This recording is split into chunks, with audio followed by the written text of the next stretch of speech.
सद्गुरुदेव भगवान की 84 कोस ब्रजमंडल धाम की गिरिराज धरण की गोवर्धनाथ की श्याम सुंदर श्री यमुने महारानी की जय जय श्री राम जय जय श्री राम जय जय श्री राम द्वारिकाधीश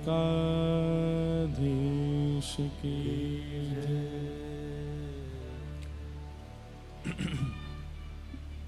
परम मंगल में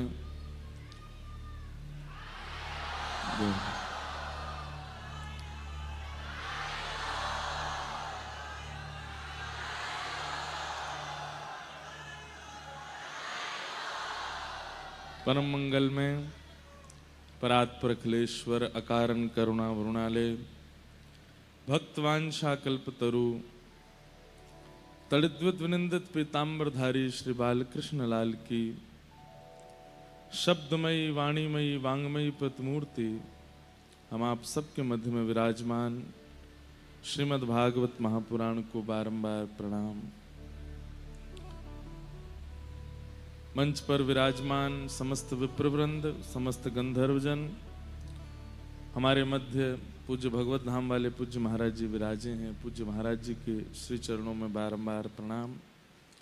एवं आप सभी इंद्रप्रस्थ दिल्ली निवासी समस्त भाई बंधु मातृशक्ति वैष्णवजन बालक मित्र सखा सबको जय श्री कृष्ण जय श्री कृष्ण जय सिया राम जय सिया राम जय श्रीमन नारायण जय श्रीमन्नारायण जय जय श्री राधे। जय जय श्री राम। ठाकुर जी की अति कृपा हम आप सब लोगों पर है जो इंद्रप्रस्थ की इस पावन प्रांगण में हम आप सब लोग विगत 7 दिनों से भागवत भागीरथी का श्रवण कर रहे थे, जिसका आज विश्राम दिवस यहाँ उपस्थित हुआ है। आज ठाकुर जी का हिंडोला उत्सव शाम को होना है और वैसे तो प्यारे गिरधर लाल जी पहले दिन से हिंडोला में यहाँ पीछे दर्शन दे रहे हैं, ऐसे मधुर बन के विराज रहे हैं और ये ऐसा बना है कि ये झूलते भी रहते हैं। धीमे धीमे हवा आती है तो ये लाल जी पीछे झोटा भी लेते रहे। तो ये पूरा उत्सव ही एक प्रकार से हिंडोला उत्सव को अर्पित जैसा कर दिया। आज प्यारे गिरधर लाल जी शाम को हिंडोला में विराजेंगे। वैसे तो सूक्ष्म हिंडोला उत्सव तो अभी विदेशों में भी ठाकुर जी के हुए, पर मूल जो ठाकुर जी का खुद का हिंडोला है उसमें अभी तक ठाकुर जी आज विराजेंगे शाम को। तो आप सब लोग 5 बजे तक उपस्थित हो जाइएगा। पास में ही विक्टोरिया करके एक और सभागृह है, वहाँ पर ठाकुर जी का हिंडोला उत्सव होगा और पद गायन होंगे, संकीर्तन होंगे, कुछ अद्भुत अद्भुत हम आप सब लोग आनंद करेंगे। जो जो जैसा भाव, कोई ऐसा निश्चित भाव नहीं है, हमको ऐसा कुछ पता नहीं है क्रम की पहले क्या करना है फिर क्या करना है। बस जो होगा वहाँ देखेंगे, उस समय जो मन करता जाएगा सब करते रहेंगे। और यही बात होनी चाहिए कि प्रोफेशनल जब आप संबंधों में होते हैं तो वहाँ पर आप क्रम निश्चित करते हैं, पर जब प्रेम संबंध में होते हैं, भाव संबंध में होते हैं, तो वहां निश्चित भी किया हुआ बिगड़ जाए तो ही समझो कि वो प्रेम संबंध है।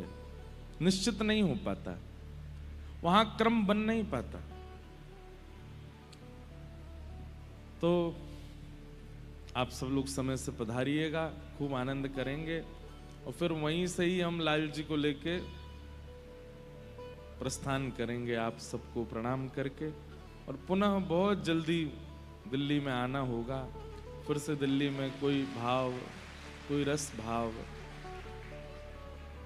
श्रीमद् भागवत की कथा तो इस बार हुई, अगली बार प्रयास करेंगे कि कोई भक्त चरित्र, भक्तमाल या व्रजरस या जो भाव भी ठाकुर जी प्रकट करना चाहेंगे उस भाव पर थोड़ी चर्चा करने का प्रयास करेंगे। इस कथा के हमारे मुख्य आयोजक श्री राधा माधव प्रभु कल विराजे थे मंच पर। उन्हीं के ही नेतृत्व में ये सुंदर परिवार संपूर्ण कथा का क्रम करा रहे हैं। आज कथा का विश्राम दिवस है और हमारी हालत ऐसी है कि आज 24 घंटे हुए हमको, हम सोए नहीं। कल से सुबह से ही क्रमों में गए, फिर रात्रि के क्रमों में रहे। वृंदावन जाने का क्रम था पर माँ की आज्ञा नहीं थी इसलिए नहीं गए। फिर रात भर भी कुछ ना कुछ क्रम चलते रहे। फिर सुबह स्नान करके 6 बजे चांदनी चौक में श्री लाडली जी का मंदिर है, वहां गए। वहां श्री लाडली जी का दर्शन किया। जिन श्री कृष्ण की वेणु सब गोपियों को अपनी ओर आकृष्ट कर लेती है, कहते हैं कि वेणु के स्वर के आगे और कोई ऐसा वशीकरण पूरे ब्रज में नहीं था जो अपनी ओर आकृष्ट कर सके। सबसे बड़ा आकर्षण पूरे वृंदावन में केवल और केवल श्री ठाकुर जी की वंशी है।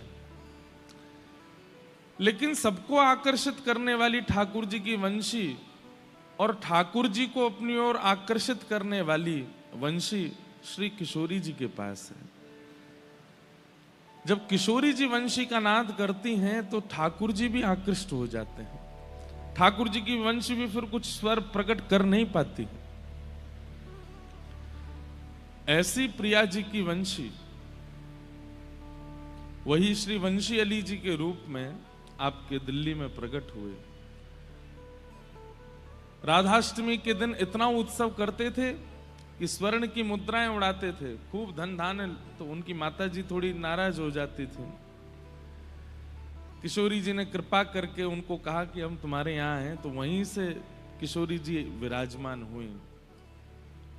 बहुत सुंदर दर्शन है। आज वहीं राधा रमण जी, राधा वल्लभ जी, जमुना जी और जो हमारा क्रम होता है हर साल का, वो सब हमने वहीं ध्यान कर लिया श्री जी के चरणों में।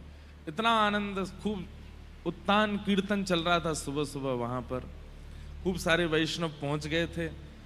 हम तो ज्यादा देर रुक ही नहीं पाए, लेकिन किशोरी जी ने बड़ी कृपा की। दर्शन हुए बड़े मधुर। फिर उसके बाद बस सब वैष्णव जनों को प्रणाम किया। सुबह से पिताजी आदि सबसे आशीष ले लिया है। आप सब लोग आशीष दे ही रहे हैं। एक वंशी अली जी का पद गा देते हैं जो यहां वो किशोरी जी को सुनाते थे।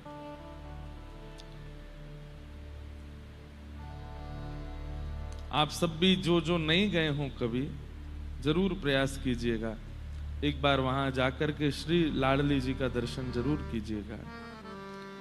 कहते हैं कि श्री वंशी अली जी एक बार अपनी माता जी से लड़ लिए, क्योंकि उनको अच्छा नहीं लगता था उनकी माता जी को कि इतना उत्सव क्यों मनाते हो, और उत्सव मनाओ अच्छा है, उत्सव में इतना धन धान्य क्यों लुटाते हो।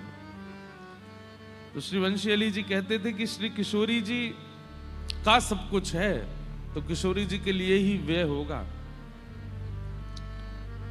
और इस भाव से वे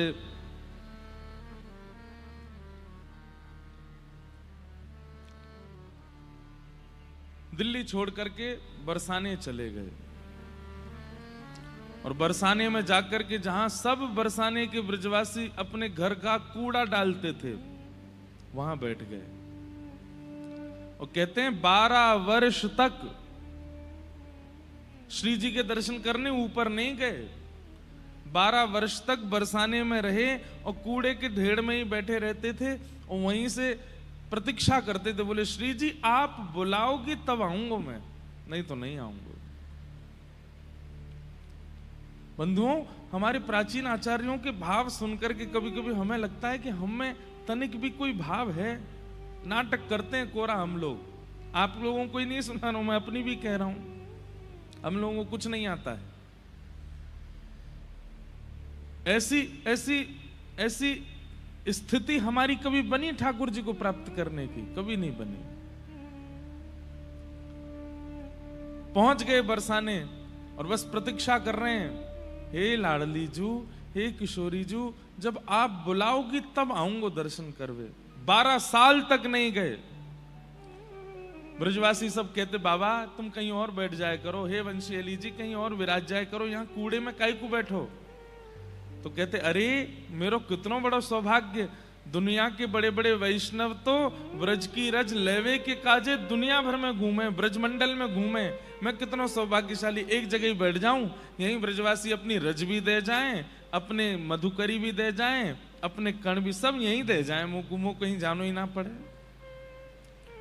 भैया ब्रज में दक्षिणा रुपया नहीं है, ब्रज में दक्षिणा मान सम्मान नहीं है। सम्मानम कलयाति घोर गरलम नीचपमानम सुधा। ब्रज की संपत्ति तो रज है, ब्रज की संपत्ति तो ब्रजवासियों के घर की मधुकरी है, ब्रज की संपत्ति तो ब्रजवासियों की गारी है। ब्रज में संपत्ति धन नहीं है, ऐश्वर्य नहीं है, मान प्रतिष्ठा नहीं है, यश नहीं है।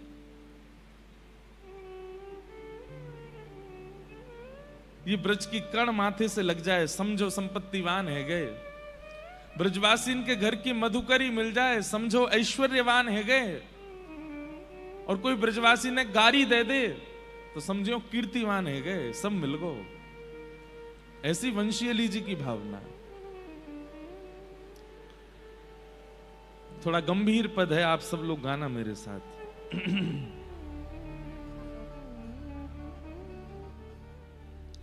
ऐसे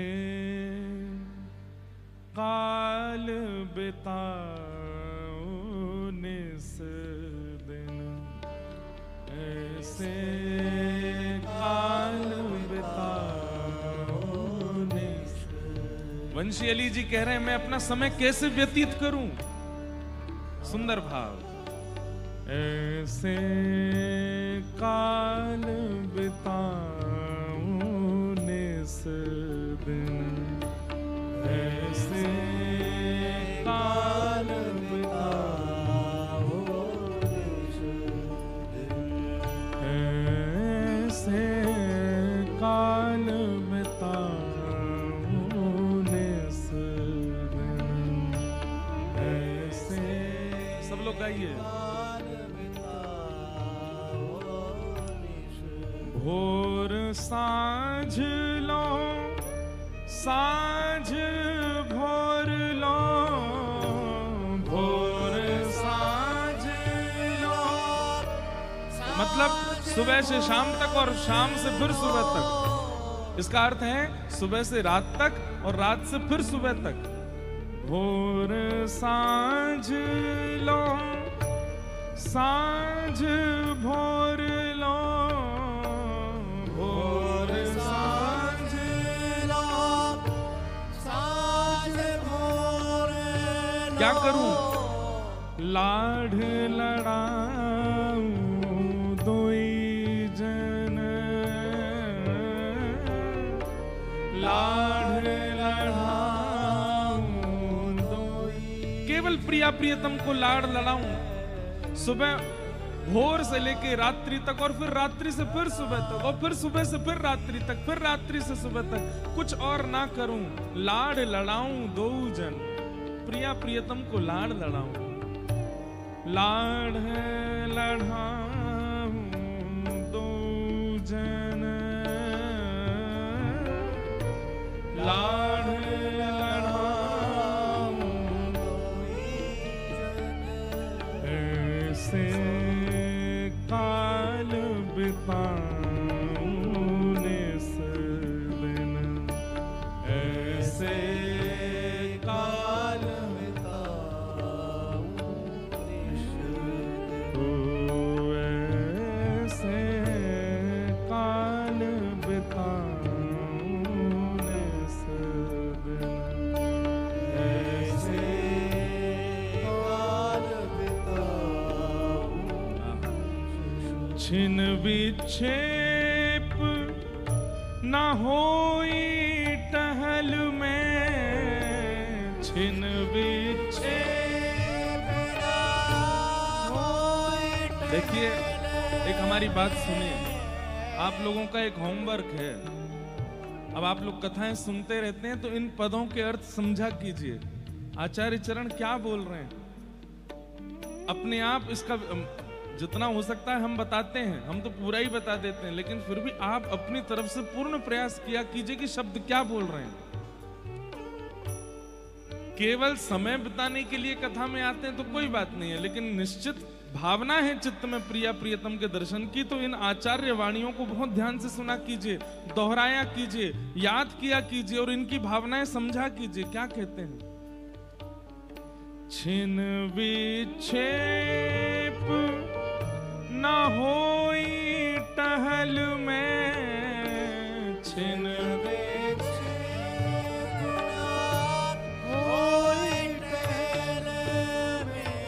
एक क्षण का भी विक्षेप ना आवे मेरी सेवा में, टहल में, किशोरी जी की सेवा में।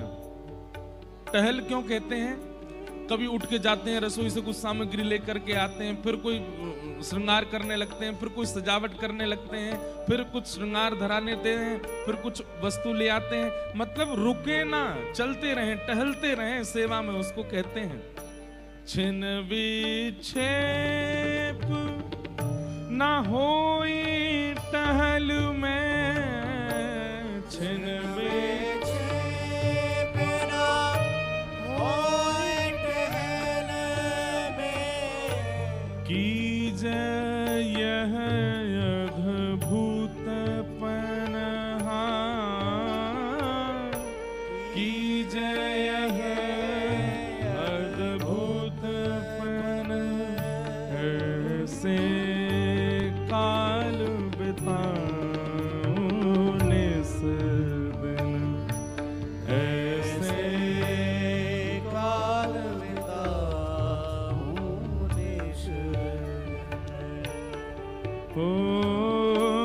सब रस को रस सार बिहारी, सब रस को रस सार बिहारी, हे सब रस को रस सार बिहारी, सब रस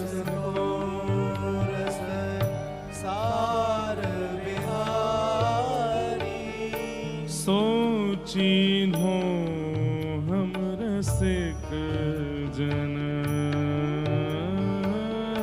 सोच चिन्हो हम रसिक जन, हे विविध भांति के और भजन जे, विविध भांति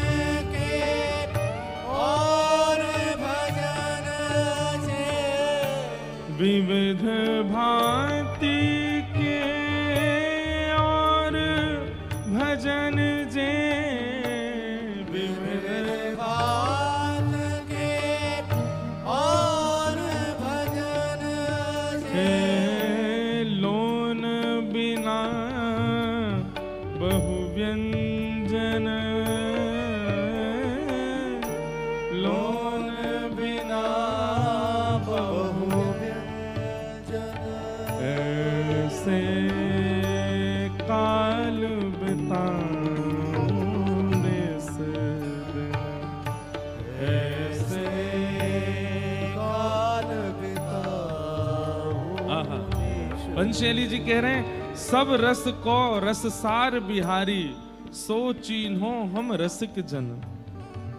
बिहारी जी कौन है, ठाकुर जी कौन है, बोले सारे रसों के रस सार हैं, रसों का सार हैं श्री ठाकुर जी। वे जिसको चुनते हैं वो ही रसिक बन पाता है। रसिक मतलब प्रेम लक्षणा भक्ति का अधिकारी बन पाता है।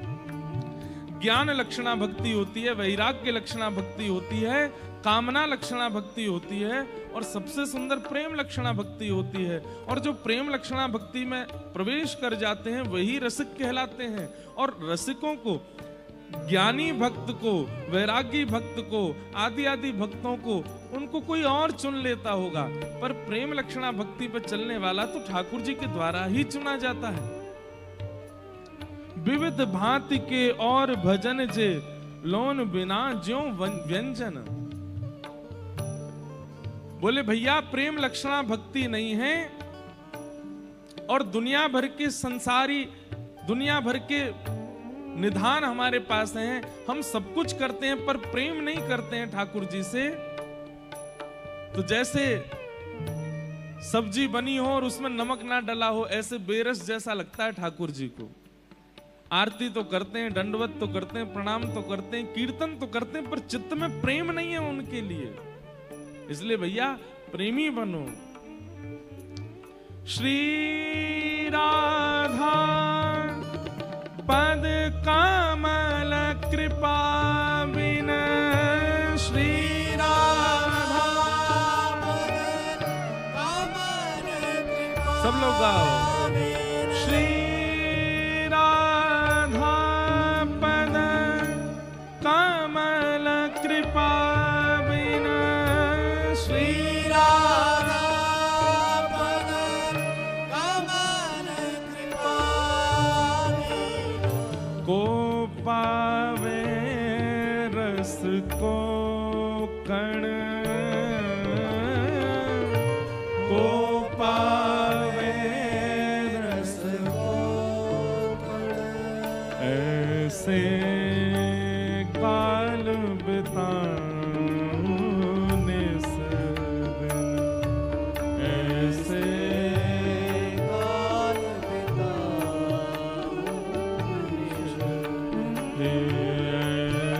ऐसे काल बिताने सदिन, ऐसे काल श्री वृंदावन वास रासि रस, श्री वृंदावन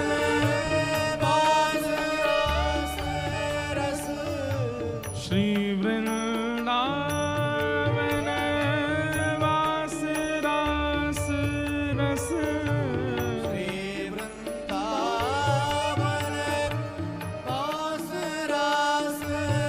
ओ समय प्रबंध प्रवरम धन,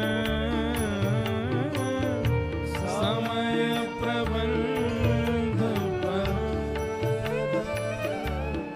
हे अलबेली श्री वंशी अली बली, अलबेली श्री वंशी हे अलबेली श्री वंशी अली बली, अलबेली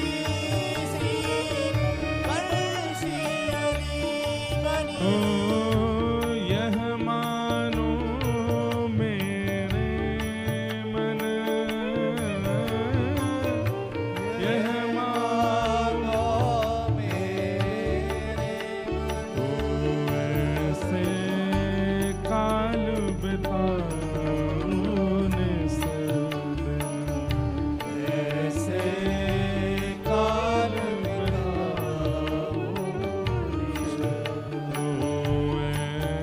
ऐसे काल बिताने सदिन, ऐसे काल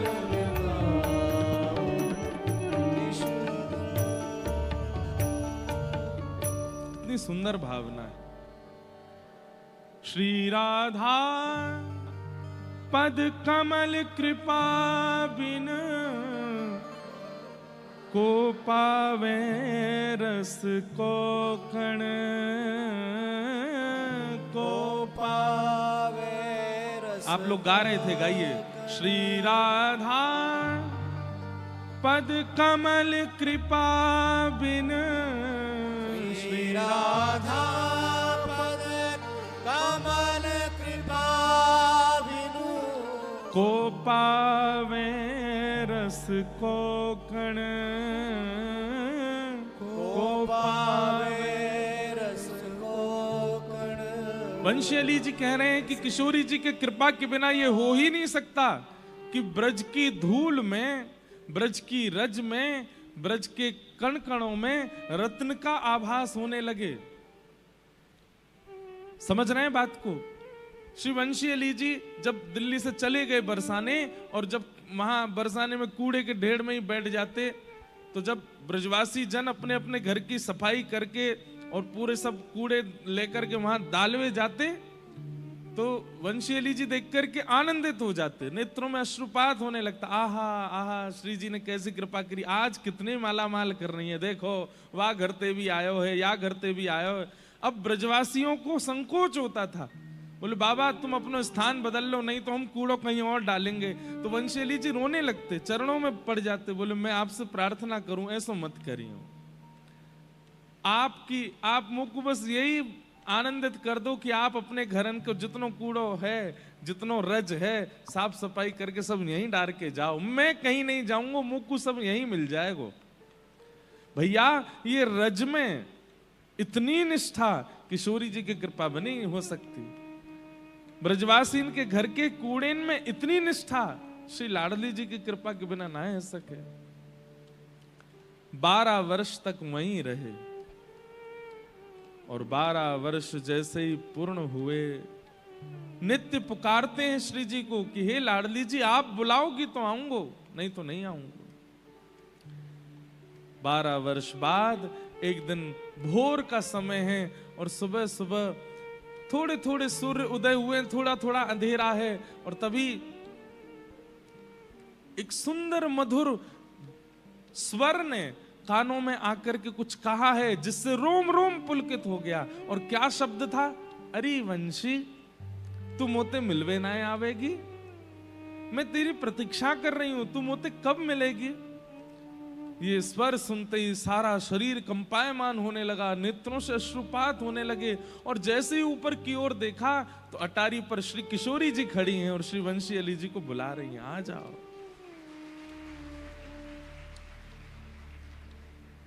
वंशी अली जी दौड़े, अब तो पैर रखते हैं गिर जाते हैं, बस नेत्रों से अश्रुपात हो रहा है, गिरते पड़ते चढ़ रहे हैं ऊपर। मेरी लाडली जी बुला रही है, मेरी स्वामिनी जी बुला रही है मुझको।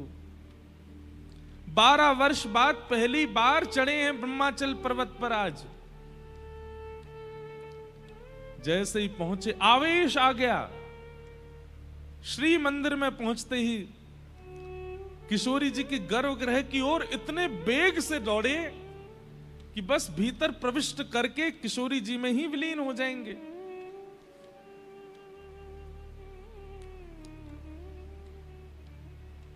पुजारी जी के मन में आई कि कहीं पता नहीं ये भीतर चले जाएं, कोई जाके किशोरी जी का स्पर्श कर लें, ऐसा कुछ नहीं हो।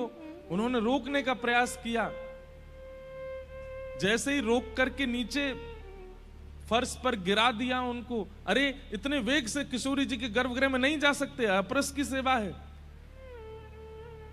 लाडली जू लाडली जू लाडली जू कह करके रुदन करने लगे, और तभी वंशी अली जी के रूप में साक्षात एक वंशी अली, वंशी सखी प्रकट हो गई, और पुजारी जी को अनुभव करा दिया कि अरे पुजारी जी ये कोई सामान्य नहीं है, ये मेरी सखी है, सहचरी है, या को आन दो। और किशोरी जी ने उनको स्वीकार किया। ऐसी श्री वंशी अली जी की लाडली जी दिल्ली में विराज रही हैं। उनके आज दर्शन करने के लिए गए। ऐसो काल बिताऊं निस दिन, ऐसो काल बिताऊं निस दिन। अद्भुत है ये रसिकन की वाणी, ये रसिकन के भाव।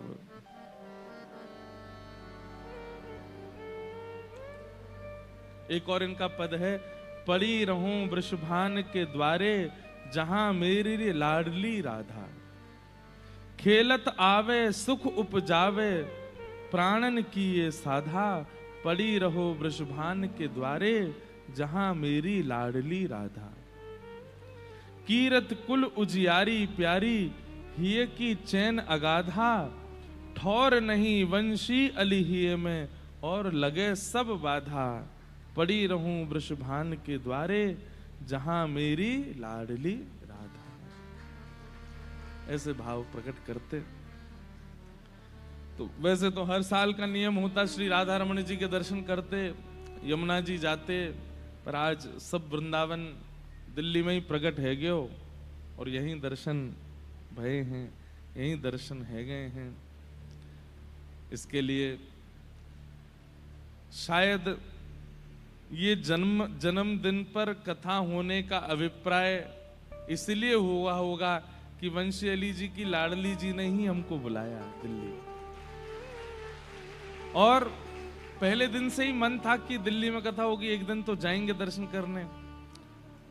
क्योंकि मेरा भाव हो जाता है कि जिन रसिकों की एक बार वाणी हम कथा में सुना देते हैं तो फिर उनके दर्शन की इच्छा रहती है। तो पहले दिन भी बना, दूसरे दिन भी बना, तीसरे दिन भी बना, लेकिन 6 दिन निकल गए, कोई योजना बनी नहीं पाई। और आज सुबह आपको हम बिल्कुल सत्यता बता दें, 4:30 बज गए थे हमको, घर जहां रुके हैं वहीं बैठे बैठे। इतने लोग आए वहां, इतना सब कुछ। अब मैंने कि भाई अब मैं कैसे जाऊं, क्योंकि 10 बजे से कथा करनी है और वैसे ही हम सोए नहीं हैं, लगभग 20 घंटे तो हो ही गए हैं। तो मन में भाव आया कि अब मैं कथा करके सीधे चला जाऊंगा, या संध्या उत्सव से पहले होके आ जाऊंगा। अब भोर में मंगला करने नहीं जा रहे, एक बार को मन में आया, और बस ये कहकर के सब लोगों से कहा सो जाओ। और जैसे ही हम अपने कमरा में गए, पता नहीं क्या ऐसी व्याकुलता चित्त में होने लगी, और मानो जैसे कोई भीतर से स्वर प्रकट कर रहा हो, आना तो पड़ेगा, जाना तो पड़ेगा, आना तो है ही, अभी आना है। बस कमरा सबके बंद हैं, मैंने सबको फिर फोन लगा, मैं सुनो 10 मिनट ने कमर सीधी करके नहा धो के चलो सबरे। और महाराज जी आप तो बोले सो जाओ, मैंने कि अब नहीं सोना, चलो। और वहां पहुंचे, इतने वैष्णव वहां कीर्तन कर रहे थे, आनंदित हो रहे थे।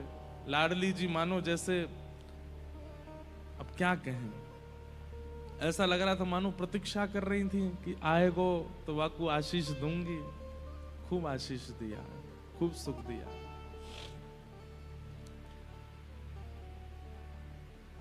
दिल्ली से नेक प्रेम तो हतो ही, लेकिन आज और ज्यादा है गयो लाडली जी के दर्शन करके। ऐसे श्री लाडली जी को बारंबार प्रणाम करें। अब आज कथा का क्रम हम पूर्ण कर देते हैं। ठाकुर जी ने रास विहार किया, और श्री राशेश्वर भगवान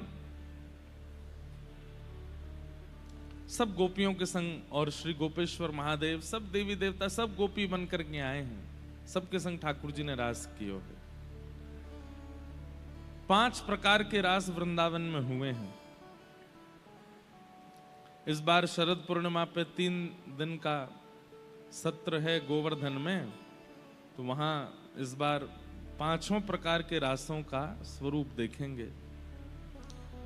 रास विहार के पश्चात भगवान ने कई अनेक राक्षसों का वध किया। तत्पश्चात कंस ने अक्रूर जी महाराज को वृंदावन भेजा, जाओ मेरे शत्रु कृष्ण बलराम को लेकर के आओ।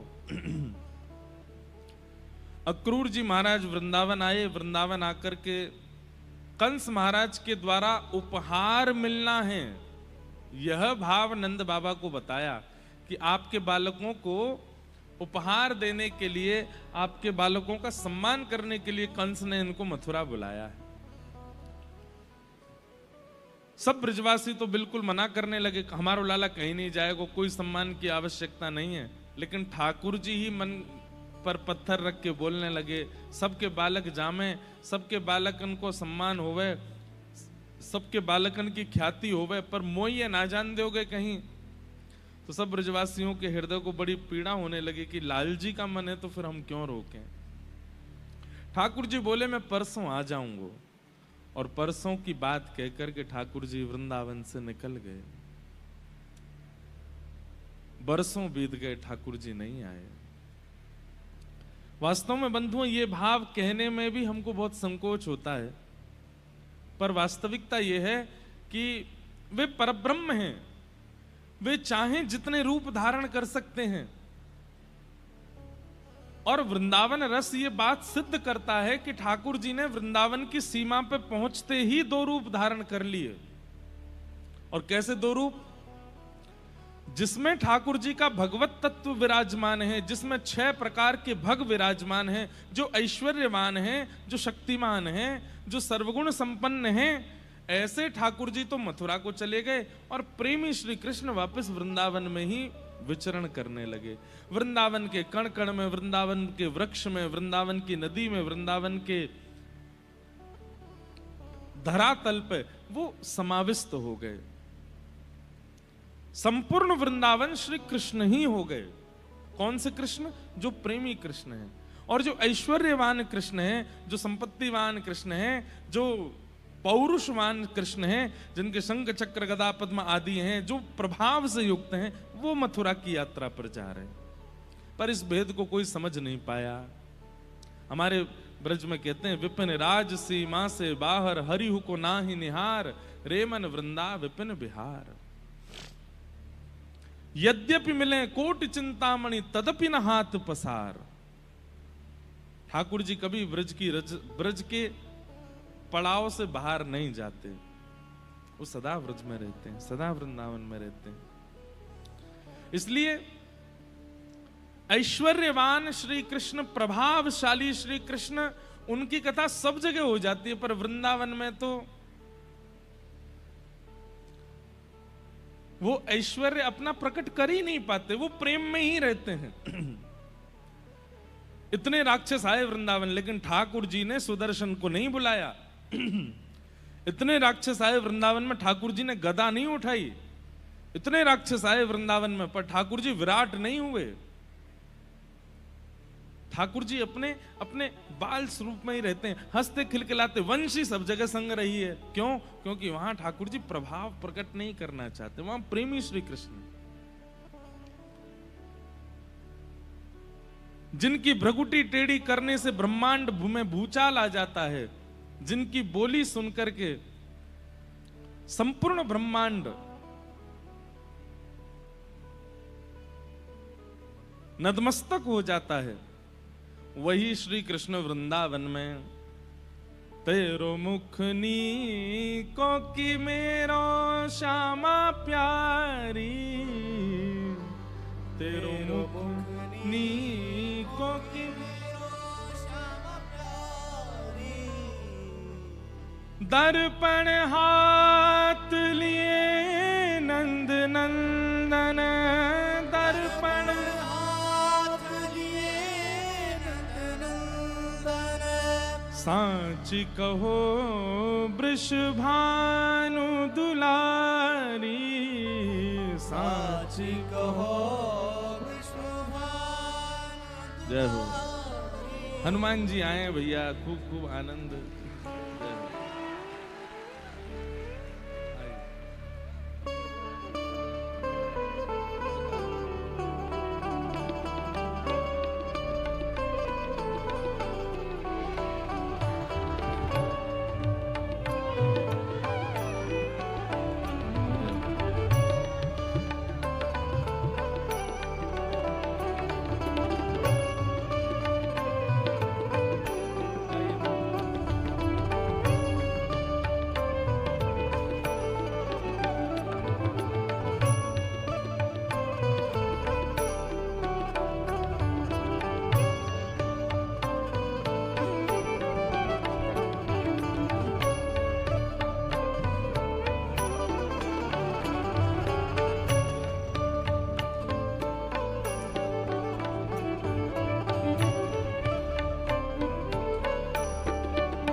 बोलो राजा रामचंद्र भगवान की, अनंत बलवंत श्री हनुमान जी महाराज की।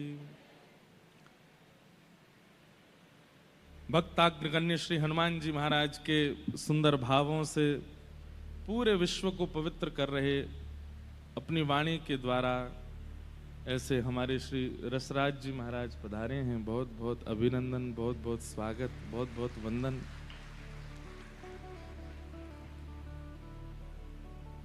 श्री हनुमान जी अभी हनुमान जी की लीलाएं सुननी है ना, तो 12 तारीख से कथा है रेवासा में पूज्य मलुकपीठ वाले महाराज जी के यहाँ, वहां सुनाएंगे कैसे श्री हनुमान जी महाराज श्री चारुशिला जी के रूप में प्रकट होकर के निज सेवा करते हैं श्री राघव जी की। और वहां कैसी कैसी लीलाएं श्री हनुमान जी सखी रूप में करते हैं।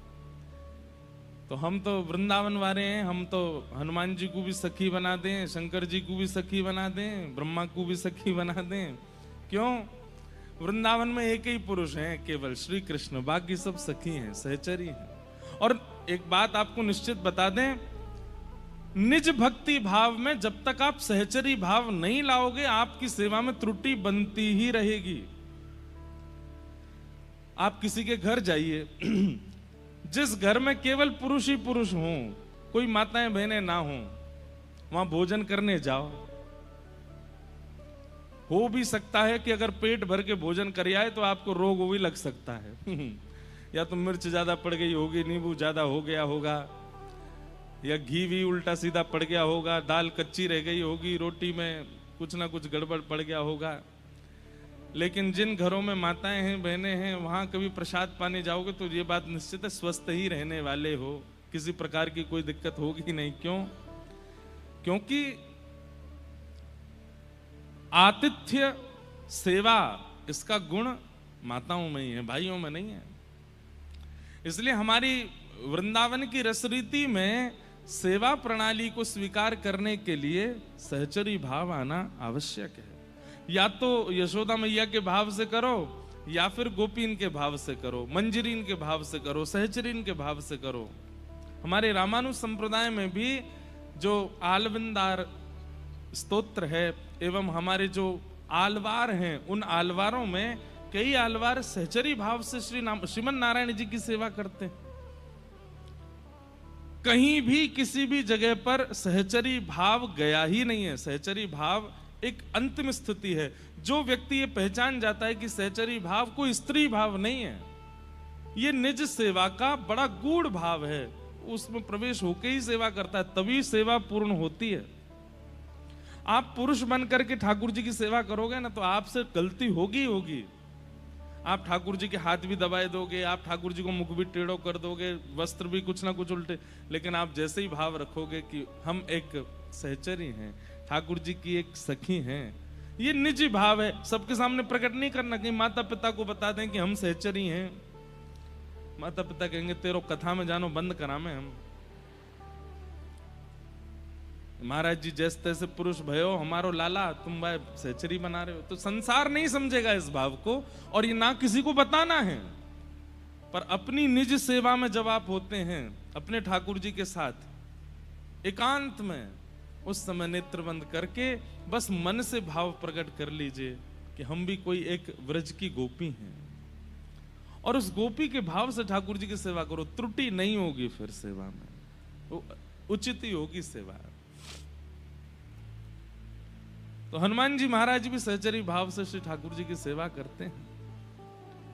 आज महाराज श्री पधारे हैं, आशीष देने आए हैं, कथा के विश्राम में कुछ भाव श्रवण करेंगे। तो मैं निवेदन कर रहा था कि प्रभावशाली श्री कृष्ण हैं, लेकिन वृंदावन में प्रभाव प्रकट नहीं होने देते। वृंदावन में इतने सहज हो जाते हैं। दर्पण हाथ लिए नंद नंदन, दर्पण हाथ लिए नंद नंदन। आज दर्पण लेके आए हैं और किशोरी जी शिला पे बैठी हैं और उनके बगल में बैठ के किशोरी जी को दिखाते हुए कह रहे हैं तेरो मुखनी को कि मेरो श्यामा प्यारी, तेरो मुखनी को कि मेरो हे किशोरी जी बताइए ना कौन ज्यादा सुंदर है, आप ज्यादा सुंदर हो कि मैं ज्यादा सुंदर हूं? बताओ। ये प्रभावशाली व्यक्ति नहीं कर सकता, ये स्वभावशाली व्यक्ति ही कर सकता है।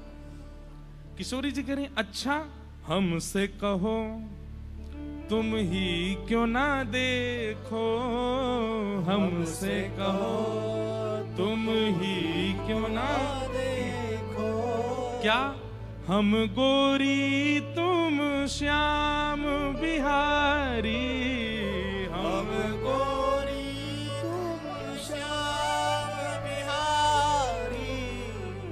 हमसे क्या पूछ रहे हो, खुद ही देख लो। हम गोरी गोरी दिख रही हैं और आप शाम शाम दिख रहे हो। इतना भी कह देती किशोरी जी तो चल रहा था। अभी तक भी ठाकुर जी को थोड़ा तो बुरा लगा कि भाई ठीक है, ये रंग पे क्यों बात कर रही हैं। जरूरी थोड़ी है कि कारे लोग सुंदर नहीं होते हैं। ये रंग पे क्यों आ जाती है बात कि हम गोरी हैं तुम शाम हो। इतना ही कह रही थी किशोरी जी तो ठीक था, लेकिन अगली पंक्ति में क्या कहती हैं, सुनो सुनो सुनो श्याम सुंदर ने दिखाइयो दर्पण। ठाकुर जी दिखाने लगे, ठाकुर जी को लगे अब अच्छो बोलेंगी कछु, अब इनको दिखाऊंगा मैं। अब मेरी बेसर दिख गई होगी, अब मेरे कुंडल दिख गए होंगे, अब अच्छो बोलेंगी। नहीं दिखाइयो दर्पण, देखो श्याम सुंदर ऐसा लग रहा हो। बोले कैसा? मेरो मुख जैसे चंद उजियारो, मेरो मुख जैसे चंद उजियारो, और तुमरो मुख जैसे रैन अंधियारी, तुमरो मुख जैसे रैन अंधियारी। मेरो मुख तो ऐसा लग रहा है जैसे पूर्णिमा को चंद्रमा, और तुम्हारा मुख ऐसा लगे अमावस्या की रात। ठाकुर जी बोले श्री जी मतलब ठीक है, हम स्वरूप तेने कार्य हैं, या को मतलब ये थोड़ी है कि आप ऐसे बोलोगे। अरे ठीक है, आपने एक बार बोल तो दी कि आप गोरी हम श्याम, या को मतलब ये थोड़ी अब तुम उपमा दे रही हो खुद को पूर्णिमा की और हमको अमावस्या की, हमको अंधेरी रात की। ठाकुर जी मान करके बैठ गए, रूठ गए, और रूठते रूठते बोल और गए। बोले सुनो ज्यादा इतराओ मत कि तुम चंद्रमा हो, चंद्रमा भी तभी दिखे जब अंधेरो होवे, अगर अंधेरो ना होगा तो चंद्रमा ना दिखेगो। ठाकुर जी रूठ के बैठ गए, मुझसे बात मत करो, अब तुम चंद्रमा हो ना, डोलती रहो तारे इनके संग, मैं ना हारो। और किशोरी जी मना रही हैं, अरे श्याम सुंदर ना मुझसे बात मत करो, चली जाओ यहां से। किशोरी जी ने शिला से नीचे उतर के मानो ठाकुर जी के घुटने पे हाथ रख के कभी चरण पकड़ रही हैं, कभी ऐसे कर रही हैं और कह रही हैं, नेक मेरी बात तो सुनो। तेरो नयन में मोटो मोटो कजरा, तेरो नयन में मोटो मोटो कजरा। अरे देखो तो यशोदा मैया भी या कारे करूटे को काजर और लगा के भेजे। एक तो श्याम सुंदर, एक तो कारे, ऊपर से यशोदा मैया काजल और लगा के भेजे। लेकिन श्याम सुंदर ने मेरी ओर देखियो। ठाकुर जी बोले कहा देखूं? तुम्हें मेरे नेत्रन में काजल दिखाई दे रहा है? ठाकुर जी बोले हाँ दिख तो रहा है। अच्छा एक बार स्पर्श करके देखो काजल है? ठाकुर जी ने स्पर्श करके देखो तो काजल नहीं है, लेकिन काजल दिख रहा है। ठाकुर जी बोले ये कैसे हो सके? आपके काजल हाथ में ना आ रहा और आंखन में दिखाई दे रहा है। तब किशोरी जी क्या कह रही हैं? क्योंकि हमारे नेत्रन में काजल की आवश्यकता ना है, ये श्याम सुंदर बैठो है ना नेत्रन में, ये काजल बैठो है ना नेत्रन में, फिर क्या आवश्यकता?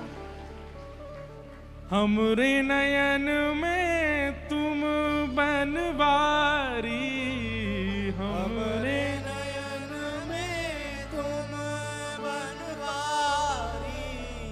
तुम तो नख पे गिरी वर धारो, तुम तो नख पे गिरी वर धारो। हे श्याम सुंदर, आपने तो अपने नख पे गिरिराज जी उठाए। बोले हाँ, लेकिन आपसे ज्यादा बलशाली हम हैं। बोले क्यों? क्योंकि हम उर्धार रहे गिरधारी, हम उर्धार रहे भैया। इस संसार के जितने प्रेमी जन है ना, इनसे मेरी प्रार्थना है, कभी देखो प्रिया प्रियतम के प्रेम भाव देखो, प्रेम शब्द, कभी ऐसे प्रेमी इनके चित्त में बात ही नहीं आ सकती। हम लोगों के चित्त में ऐसे भाव ही नहीं आ सकते जैसे श्री जी के भाव है। आपने तो केवल गिरिराज जी उठाए, पर गिरिराज जी सहित गिरधारी हमने अपने चित्त में धारण कर रखो है। आपसे ज्यादा बलवान हम हैं। हम उर्धार रहे गिरधारी, हम उर्धार रहे गिरधारी। ये बस अब देखो, ठाकुर जी पे गुस्सा करवो ना आवे। कभी कभी मेरो मन करे कि हे श्यामाजू ऐसी कृपा करियो कि अगली बार जब ठाकुर जी प्रकट हो, हम सखा बन के हमें लाला के, और फिर ठाकुर जी सिखाएंगे गुस्सा कैसे किया जाए, क्रोध कैसे किया जाए। नेक्स्ट सीखो। दो बात कर दें चिकनी चुपड़ी श्री जी ने, सोई तो मान भूल गए अपनों। अरे मेरी श्यामाजू, मैं तो ऐसे ही कह रहे हो। अरे नाए, आपको मुक्तो चंद्रमा सोई है, मैं तो अमावस्या सोई ठीक हूं, आप तो चंद्रमासी हो। रीझ गए, बस दो बातन में ही रीझ गए। पहली बात कहा कही, हमरे नयन में तुम बनवारी, और हम उर्धार रहे गिरधारी। बस ये दो बातन में ही ठाकुर जी तो रीझ गए, मान सब भूल गए अपनों। सूरदास या छवि की शोभा, सूरदास या छवि की शोभा, इन नैनन सो टरत नटारी, इन नैनन सो टरत नटारी। तेरो मुखनी को की मेरो श्यामा प्यारी, तेरो मुखनी को की मेरो श्यामा प्यारी। अद्भुत। ये कृष्ण जो हैं, ये कभी वृंदावन से बाहर नहीं जाते, ये वृंदावन में ही रहते हैं। वृंदावन में ही रहेंगे, अपनी बेनी बनाते रहेंगे, अपने श्रृंगार करते रहेंगे, दर्पण हाथ में ले घूमते रहेंगे, वंशी बजाते रहेंगे, इधर उधर मटकते रहेंगे, कभी यहाँ पे कृपा कर, कभी वहां पे अनुग्रह कर। इनको राक्षसों से मतलब नहीं, इनको ब्रह्मांड से कोई अभिप्राय नहीं। ब्रह्मांड में क्या चल रहा है, कब चल रहा है, कैसे चल रहा है, सब संभालो तुम अपने आप ही। हम तो ब्रजवासी हैं, ब्रज में ही रहेंगे। वो कृष्ण आज भी वृंदावन में है, वो कभी वहां से नहीं जाते। अब बहुत रहस्यात्मक भाव है, कहां तक सुनाएं आपको। प्रभावशाली श्री कृष्ण मथुरा गए, और मथुरा जाकर के कुबलिया पीड़ हाथी का उद्धार किया, धनुष भंजन किया। कंस की पूरी सेना को एक एक मुष्टिक प्रहार में ठाकुर जी ने सबका वध कर दिया, और 50 सिद्धि ऊपर बैठे हुए कंस को अपनी दोनों भुजाओं से उठा करके 50 सिद्धि ऊपर से नीचे पटक दिया, और उसके वक्ष पर कूद करके ठाकुर जी ने उसके प्राणों का हरण किया। बोलो कंस मर्दन भगवान की। अब धीरे धीरे धीरे आप देखेंगे श्री कृष्ण जो हैं वो प्रभाव में ज्यादा आने लगेंगे, ऐश्वर्य में ज्यादा आने लगेंगे। जो उनका निज स्वरूप है वो धीरे धीरे अब घट जाएगा। क्यों? क्योंकि वो वृंदावन में है। भगवान ने कारागृह में जाकर के अपनी मां देवकी और वसुदेव जी को मुक्त किया। उग्रसेन को राजा बनाकर के ठाकुर जी सांदीपनी गुरुकुल पढ़ने के लिए गए। अब कथा कर्म हम जल्दी जल्दी पूरा करें। वहीं ठाकुर जी को सुदामा नाम के मित्र मिले। कुछ वर्ष अध्ययन करने के बाद ठाकुर जी लौट करके आए। व्रज की बहुत याद आई तो ठाकुर जी ने उद्धव जी को भेजा। श्री उद्धव जी महाराज वृंदावन पधारे, ब्रज गोपियों से मिले, ठाकुर जी की सुध देने आए थे, शाम तक का वचन देके गए थे कि मैं शाम तक वापस आ जाऊंगा। 6 महीना लग गए उद्धव जी को। 6 महीना बाद लौट करके जब गए तब ठाकुर जी ने देखा उद्धव वैसा नहीं है जैसा पहले था। बंधुओं एक बात सुनिएगा, वृंदावन दीन बनाता है, वृंदावन सहज बनाता है, सरल बनाता है, भावुक बनाता है। आप वृंदावन जाकर के दीन नहीं बने, सहज नहीं बने, सरल नहीं बने और भावुक नहीं बने तो आप कहीं और घूमे आए हो, वृंदावन नहीं गए। वृंदावन दीन बनाता है। पहली बात, दीन का मतलब क्या होता है? जो मैं कुछ हूं ये भूल जाए, वो दीन है। मैं वक्ता हूं, मैं महाराज जी हूं, मैं ऐसा हूं, मैं वैसा हूं, मैं इतनी संपत्तिवान हूं, मैं इतना ये सब ऐश्वर्य लिया है, मेरे इतने फॉलोअर्स हैं, या मैंने इतने अवार्ड कमाए, मैंने इतना धन कमाया, ये सब अगर नहीं भूले वृंदावन जाके तो आप वृंदावन नहीं गए हो। या फिर आप तो वृंदावन गए पर वृंदावन ने आपको स्वीकार नहीं किया। वृंदावन दीन बनाता है। पहली बात, मुझे एक नाम बता दीजिए रसिकों में जो वृंदावन गए हो और अपना स्वरूप ना भूल गए हो। रसखान वृंदावन जाके अपना नाम भूल गए।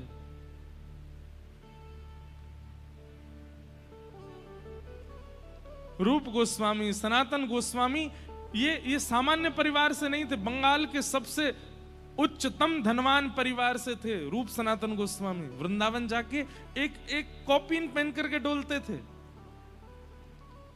अरे कहां तक कहें, दिल्ली की तख्त पर विराजमान जो उस समय का बादशाह अकबर था, वो भी जब वृंदावन जाता था तो वृंदावन प्रवेश करते ही कभी कभी कहने लगता था, तानसेन, मेरा मन होता है कि जिस ताज को मैं बड़े गौरव से धारण करता हूं ना अपने शीश पर, पता नहीं क्या है इस भूमि में, यहां प्रवेश करते ही मन होता है कि ये ताज उतार दूं और बिना ताज के ही घूमूं। यहां सिर पर ताज पहनने का, मुकुट पहनने का मन नहीं होता। और अकबर भी अपना ताज उतार करके वृंदावन में भ्रमण करता था। वृंदावन दीन बनाता है, और जिसको दीन नहीं बनाया वो समझो अकबर से भी गया गुजरा है। दीन बनो। कई लोग दिखते हैं आज भी वृंदावन में, उनको अपने ऐश्वर्य का मद, अपने धन का मद, अपनी पदवियों का मद रहता ही है। वो वृंदावन स्वीकार नहीं करता उनको। वृंदावन तो दीन बनाता है।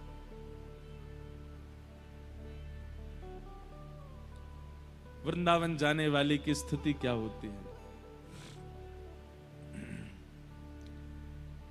भोर होत महलन में थारे, सेवा के निस जाऊं।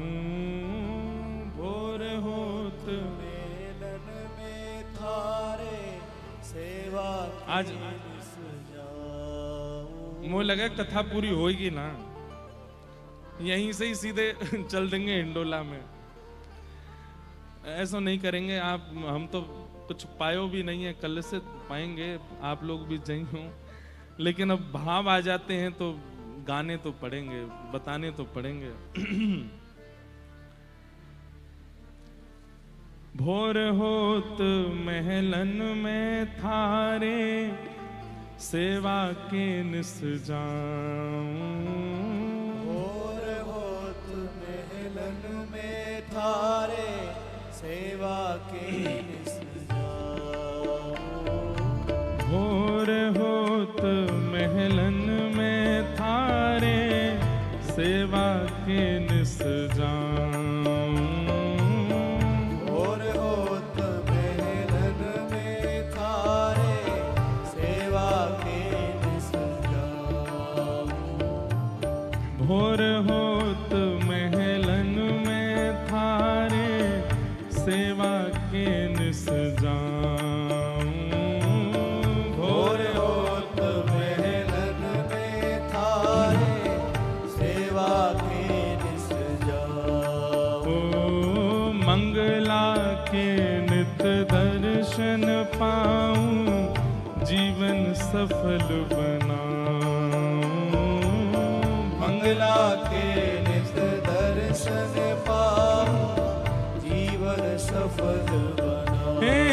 किशोरी मोहे अपनो कर लीजो, लाडली अपनो कर लीजो। जग जंजाल छुड़ाए बास बरसाने को दीजो। किशोरी मोहे अपनो कर लीजो, लाडली अपनो कर लीजो। जग जंजाल छुड़ाए बास बरसाने को दीजो।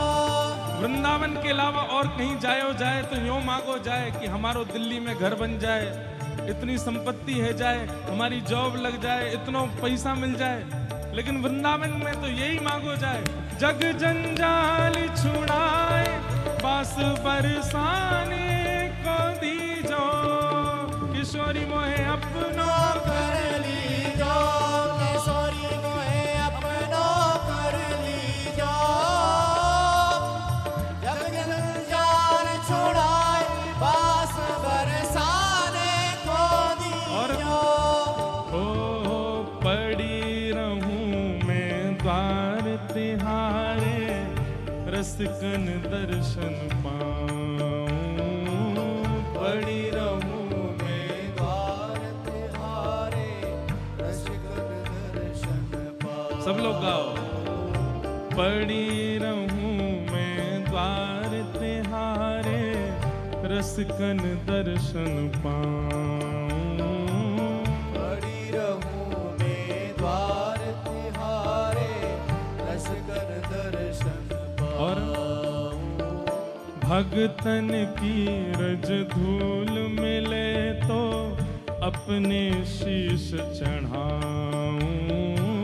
भगतन की रज धूल मिले तो अपने शीस चढ़ाओ। ओ भगतन की पग धूल मिले तो अपने शीश चढ़ाऊं।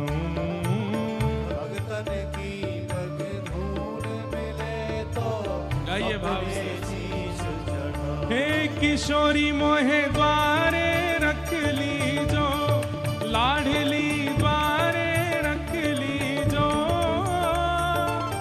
जग जंजाल छुड़ाए बास बरसाने को दीजो। किशोरी मोहे द्वारे रख लीजो, लाडली द्वारे रख लीजो।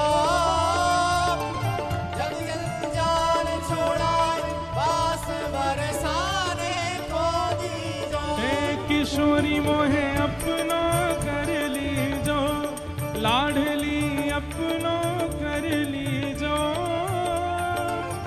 जग जंजाल छुड़ाए बास वृंदावन को दीजो। किशोरी मोहे द्वारे रख लीजो, किशोरी मोहे द्वारे रख लीजो।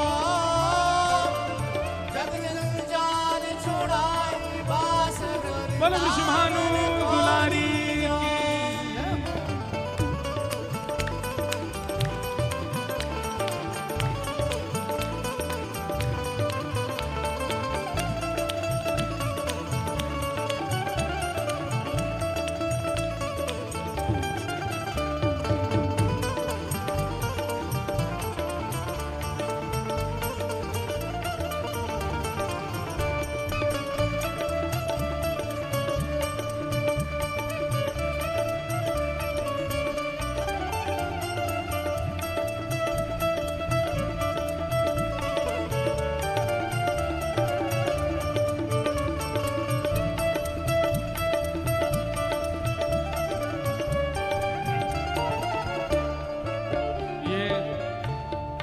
निर्माण अगर नहीं हुआ वृंदावन जाके तो वृंदावन ने आपको स्वीकार नहीं किया।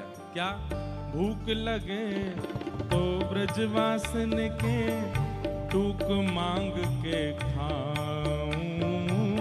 भूख लगे तो ब्रजवासन के टूक मांग के खाऊं।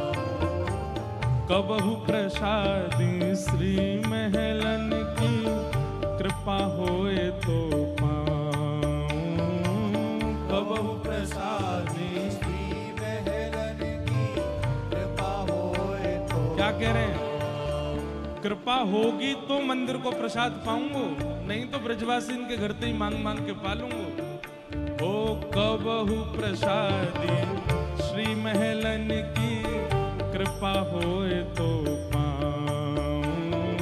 कबहु प्रसादी श्री महलन की, कृपा भुजा उठा के गाओ। किशोरी मेरी विनय मान लीजो, लाडली विनय मान लीजो।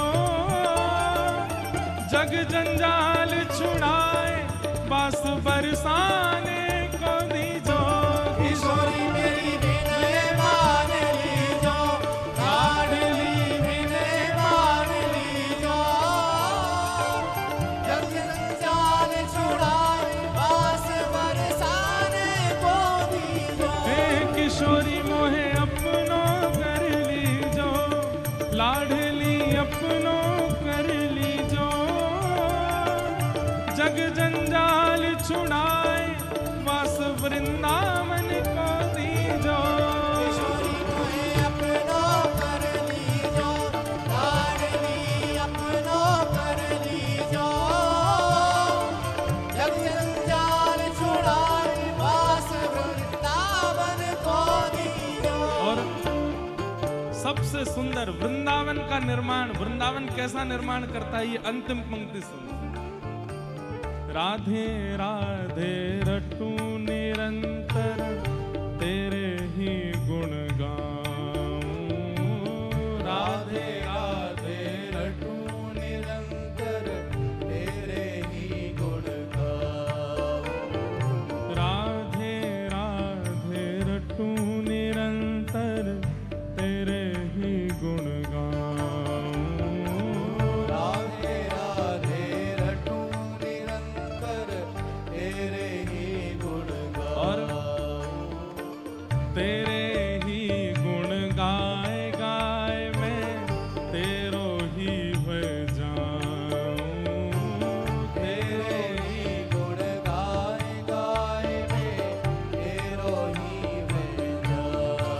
ओ तेरे ही गुण गाए गाए मैं, तेरो ही बजाऊं।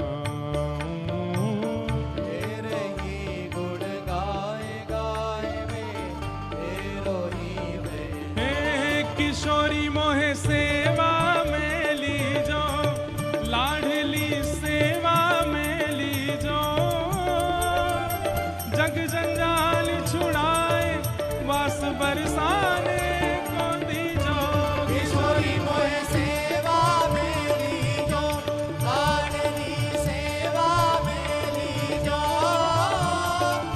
जग जंजाल छुड़ाए, वास बरसाने को दीजो। हे किशोरी मोहे अपनो कर लीजो, लाडली अपनो कर लीजो। जग जंजाल छुड़ाए, वास बरसाने को दीजो। किशोरी मोहे अपनो कर लीजो, लाडली अपनो कर लीजो। जग जंजाल छुड़ाए, वास बरसाने को दीजो। जय राधे राधे राधे राधे राधे राधे राधे। राधे राधे राधे राधे राधे राधे राधे। श्री राधे राधे राधे राधे राधे राधे राधे।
राधे राधे रटू निरंतर तेरे ही गुण गाऊं। राधे राधे रटू निरंतर तेरे ही गुण गाऊं। तेरे ही गुण गाए गाए मैं तेरो ही है जाऊं। तेरे ही गुण गाए गाए मैं तेरो ही भेजा। हे किशोरी मोहे अपनो कर लीजो, लाडली अपनो कर लीजो। जग जंजाल छुड़ाए बास वृंदावन को दीजो। किशोरी मोहे अपना कर लीजो, लाडली अपना कर लीजो। जग जंजाल छुड़ाए पास बरसाने को दीजो। भ्रातः तिष्ठ टले टले विटपिनां ग्रामेषु भिक्षामटः। स्वच्छन्दं पिबयामुनं जलमलं चीराणि कन्थां कुरु। सम्मानं कलयाति घोरगरलं नीचपुमानं क्षुधार। श्रीराधा मुरलीरवो ब्रज सखे वृंदावनम अत्यज। वृंदावन दीन बनाता है, और जो वृंदावन जाके भी दीन नहीं हो रहा है, सोच लो वो कितना प्रपंची होगा जो वृंदावन आके भी दीन नहीं हो पा रहा है। वृंदावन सरल बनाता है, वृंदावन सहज बनाता है, वृंदावन दीन बनाता है, और वृंदावन भावुक बनाता है। अरे कोई नाम कह दे वृंदावन तो नेत्रों से अश्रु आने लगे, स्मृति आने लगे श्री राधा रमन लाल जी की, श्री राधा वल्लभ जी की, श्री बिहारी जी की, श्री यमुना जी की। समझो वृंदावन ने स्वीकार किया।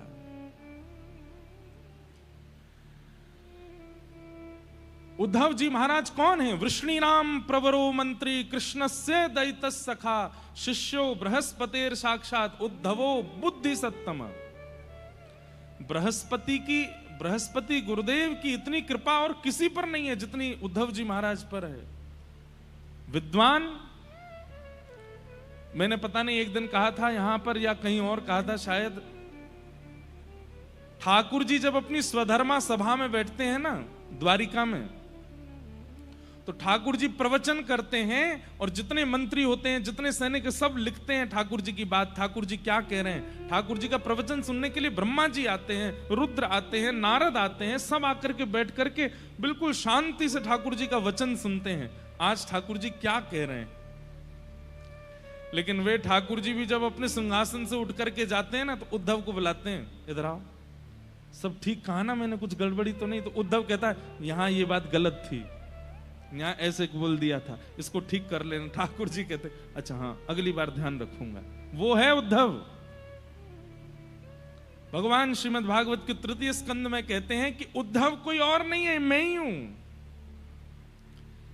लेकिन वो इतना ज्ञानी है कि ठाकुर जी भी उससे पूछते हैं कि मैंने कुछ गड़बड़ तो नहीं किया।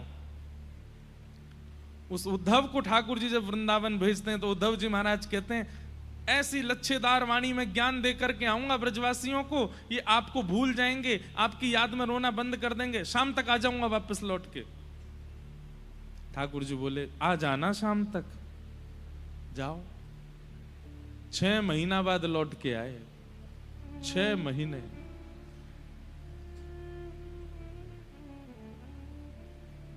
ठाकुर जी कितना याद करते हैं व्रज को, उद्धव को समझा रहे हैं। अब देखो एक मेरी बात सुनिएगा, भगवान ने अपना प्रेम बताया उद्धव को कि मेरा व्रज के प्रति प्रेम कैसा है, पर उद्धव के हृदय पर कोई असर नहीं पड़ा। लेकिन जब गोपियों ने अपना प्रेम सुनाया तो उद्धव पर ऐसा असर पड़ा कि ऊधो सूधो है चलो सुन गोपिन के बोल, ज्ञान बजाई डुमडुमी प्रेम बजायो ढोल। ज्ञान की डुमडुमी बज गई। कहने का अभिप्राय ठाकुर जी की वाणी से प्रभाव नहीं पड़ा उद्धव पर, गोपियों की वाणी में है, वो चाहे जिस पर प्रभाव डाल सकते हैं। लेकिन इतना विशाल हृदय वाला उद्धव, उस पर ठाकुर जी भी प्रभाव नहीं डाल पाए। तो सोचिए ब्रज की गोपियों का प्रेम किस स्थिति का होगा कि इतने विद्वान उद्धव को उन्होंने ज्ञान दे दिया, प्रेम का पाठ